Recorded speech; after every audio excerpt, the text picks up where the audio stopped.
I get it, there's a ton of glossy pictures and hype videos promising the ultimate gaming experience, and then you plug the thing in and it feels flat. You've probably been there, staring at a massive 34-inch screen that looks perfect on the listing, only to discover the colors aren't as vivid, the motion feels a little off, or the monitor just doesn't mesh with the rest of your setup. That's why I'm diving deep into the ASUS ROG Swift PG34 WCDN today, so you can avoid wasting money on a device that sounds amazing on paper but disappoints in practice.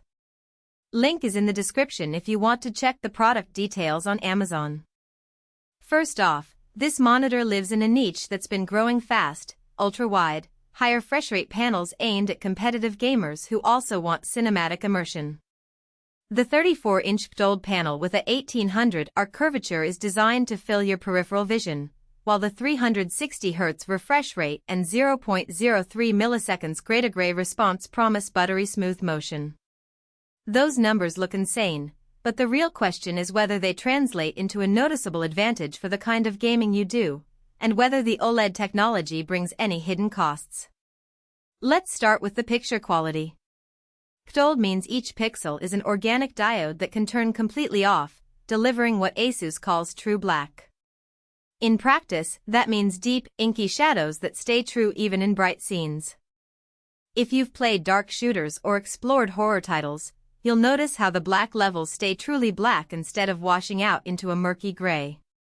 The VISA DisplayHDR 500 True Black Compliance, 99% DCI-P3 gamut, and True 10-bit color give you a very wide color palette that can accurately reproduce most modern game assets without banding. I tested it with a few open-world titles that use a lot of subtle color gradation like Horizon Forbidden West, and the foliage and sky felt more lifelike than on my older IPS panel.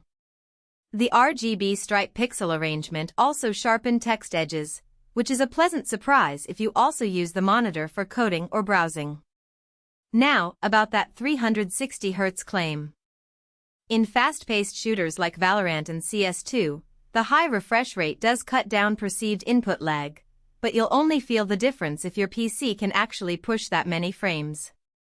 In my setup, a top-tier RTX 4090 was able to sustain around 250 frames per second at 1440p with ultra settings, which is already a sweet spot for competitive play. The monitor's 0.03 milliseconds GTG response ensures that there's virtually no motion blur, so even at 250 frames per second the image stays crystal clear. If your rig sits in the 150,200 frames per second range, you'll still benefit from the high refresh ceiling, because the monitor's overdrive and OLED response keep motion crisp. However, if you're gaming on a mid-range card that caps at 100,120 frames per second, you won't see much advantage from the 360Hz spec, and you might feel the extra cost isn't justified.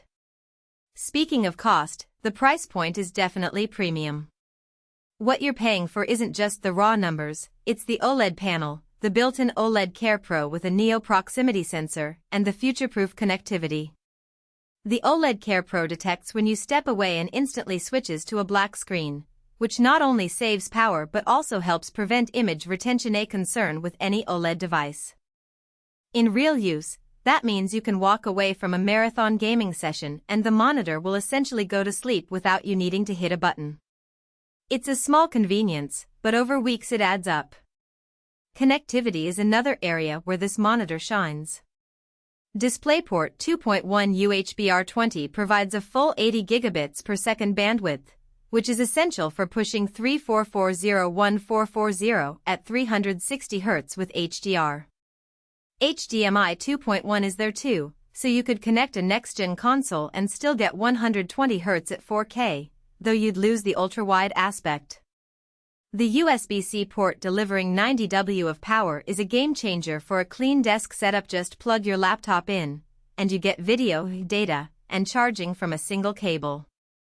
I tried it with a laptop that supports 120 Hz output, and the display was perfectly fluid with no flicker.